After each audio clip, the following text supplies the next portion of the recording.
राम राम। आज का news editorial संबंधित है डेमोग्राफिक डिविडेंड। बेसिकली हम इस एडिटोरियल से सीखेंगे कि इसमें से जैसे कुछ इंपॉर्टेंट पॉइंट्स हैं, तो हमें किस तरीके से अपने नोट्स मेकिंग में इनका उपयोग करना चाहिए ना। तो यहाँ से हम अपने नोट्स में भी ऐड कर सकते हैं कुछ पॉइंट्स को। और ये आर्टिकल बेसिकली जीएस पेपर 3 से रिलेट कर रहा है, यूपीएससी मेंस जीएस पेपर 3 से है ना। तो हम यहाँ पे कुछ फैक्ट्स मतलब जैसे फैक्ट्स जैसे मैंने हाईलाइटेड कर ही रखे हैं, तो हम इस पर चर्चा करते हैं। तो आर्टिकल क्या कह रहा है, इंडिया की इकोनॉमी क्या है, 5th लार्जेस्ट। एक बात तो हमें यहाँ पे नोट कर लेनी चाहिए।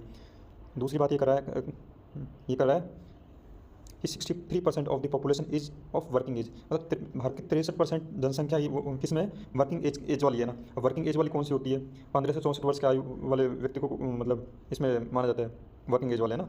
अब आईएलओ की रिपोर्ट क्या कह रही है, the labour force participation rate 55.2% इन 2022। ये रिपोर्ट किसने मतलब इफेक्ट कहाँ से आया कि आईएलओ ने एक रिपोर्ट रिलीज़ करी थी। तो अब जैसे इस तरह के फैक्ट्स हैं, तो हमें क्या याद कर लेना चाहिए। तो इंडिया जीएस पेपर फर्स्ट के सोसाइटी सेक्शंस में भी यूज़ कर सकते हैं, ऐसे में भी कर सकते हैं इस तरीके से। और क्या है, therefore while we are certainly not experiencing jobless growth, more steps are needed to harness the demographic dividend. अब हम कुछ बात कर लेते हैं, जैसे इकोनॉमिक सर्वे में क्या कहा गया था। तो the economic survey for 2023-24 states that technological advancement have led to a declining capital to output ratio and increasing capital to labor ratio। अब ये कह रहे हैं कि भाई टेक्नोलॉजी में जैसे जैसे तरक्की हुई है, जैसे जैसे टेक्नोलॉजी आगे बढ़ी है, तो उसके चलते क्या है, कैपिटल टू आउटपुट रेशो में तो कमी आई है ना, और कैपिटल टू लेबर रेशो ये इंक्रीज हुआ है। अब यहाँ पर अरविंद पनगड़िया की विचार भी लिखे गए हैं। तो उनके अनुसार वो क्या कहते हैं, capital led economic growth is not ideal as the country has an abundance of labour. उन्होंने ये बात कही है। अब यहाँ पे क्या एमएसएमई के बारे में बात की जा रही है।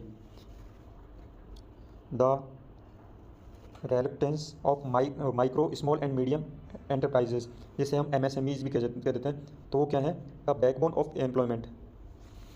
अब यहाँ पे हमें एक फैक्ट्स यहाँ पे निकल के आता है कि भाई बैकबोन ऑफ एम्प्लॉयमेंट क्या है, एमएसएमई सेक्टर। तो हमें इसके बारे में मतलब ध्यान देने की आवश्यकता है ना।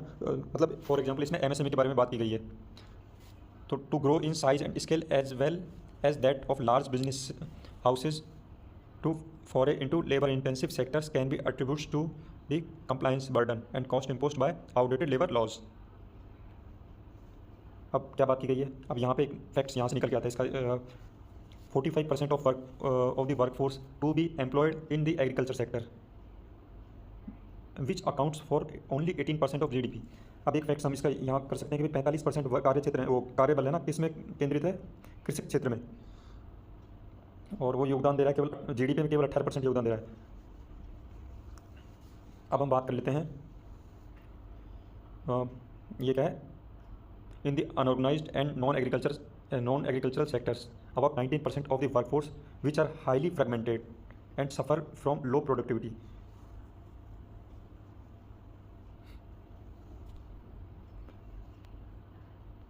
मतलब 19% वर्कफोर्स यहाँ पे लगी हुई है unorganise sector, non agriculture sector में ना, जो कि हाईली फ्रेगमेंटेड है ना, और जो क्या है, किससे परेशान है, लो प्रोडक्टिविटी, वो उससे सफ़र कर रही है, परेशान झेल रही है। अब इसमें क्या बात की गई है, एक पॉइंट यहाँ से निकल के आता है कि अब यहाँ पे कुछ हाईली ग्रोथ पोटेंशियल सेक्टर्स की बात की गई है, जैसे टॉयज़ हुआ, टॉयज़ हो गया, अपेरल हो गया, टूरिज्म हो गया, लॉजिस्टिक हो गया, जो कि क्या है, लेबर इंटेंसिव है ना। एक पॉइंट यहाँ से निकल अपन ऐड कर सकते हैं। Then as skills get upgraded there will be an opportunity to move up the value chain and provide even better and higher paying jobs, ये बात की गई है। अब क्या है, इकोनॉमिक सर्वे हाईलाइटेड दैट, क्या हाईलाइट कर रहा है इकोनॉमिक सर्वे कि only 4.4% of the workforce in the as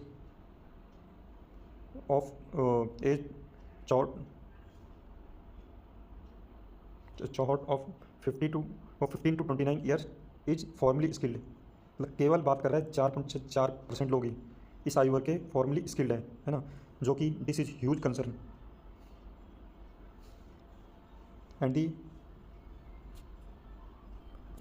dichotomy of labour surplus and skill shortage must be addressed through meaningful public private partnerships where in industry plays an integral role.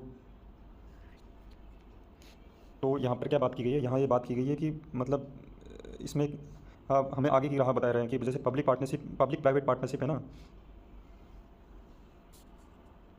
मतलब ये बात कर रहे हैं कि labour surplus है ना और स्किल शॉर्टेज है, ये एड्रेस की जानी चाहिए किसके द्वारा, पब्लिक प्राइवेट पार्टनरशिप के द्वारा। कहाँ पर, वेयर इन इंडस्ट्री, मतलब जिसमें कि industry play an integral role in devising the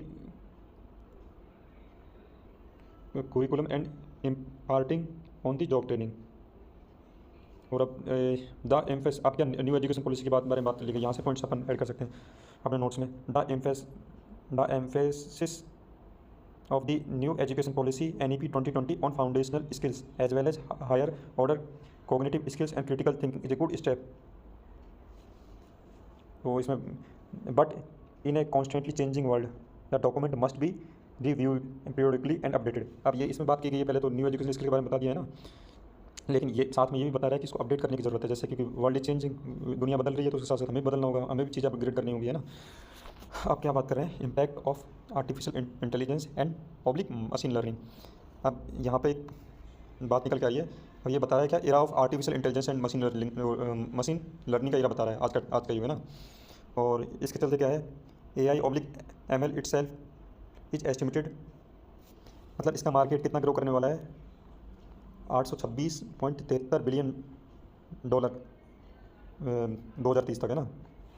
मतलब इतना ग्रो कर जाएगा इसका मार्केट, है ना। तो इसकी इंपॉर्टेंस भी देख लो। इसके चलते क्या लेबर, क्या मतलब फॉर एग्जाम्पल मशीन जो काम करेगी फिर वैसे लेबर शॉर्टेज होनी है, फिर मतलब लोगों की आवश्यकता, जब मशीन काम करने लग जाएगी तो लोगों को कम आवश्यकता पड़ेगी, तो वैसे फिर यहाँ प्रॉब्लम क्रिएट हो जाता है।